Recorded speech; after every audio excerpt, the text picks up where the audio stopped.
இப்போ ஒரு வீடியோ பார்த்து அங்கே போர்டு வைக்கிறது. ஏன்னா நேற்று திருமாவளவன் அவர்களுடைய பிறந்த நாள்.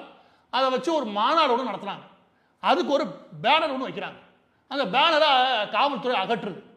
எப்படி நாங்கள் மட்டும் வச்சா ஒன்று சொல்லி ஒரு பிரச்சனை ஒன்று ஓடுது. அது குடிமகன் மீது அடிக்கிறதுக்கு எந்த இடத்துல காவல்துறைக்கு அதிகாரம் இருக்கு?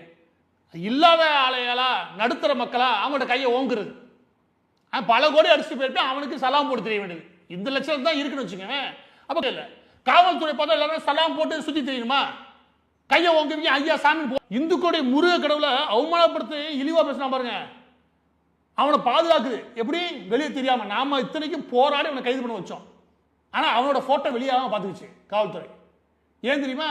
ஆல்ரெடி ஒரு சைக்கோ தனத்தில் நீங்க நல்ல ஆளுங்கட்சியை பார்த்து பார்க்க மாட்டீங்க, நல்ல பணக்காரனா பண்ண மாட்டீங்க, நல்ல வசதி படுத்தலாம் பண்ண மாட்டீங்க, நல்ல ஒரு கூட்டம் சேர்க்கணும் பண்ண மாட்டீங்க, இல்லாத ஏழையா கை காட்டுவேன். அப்படிதானே?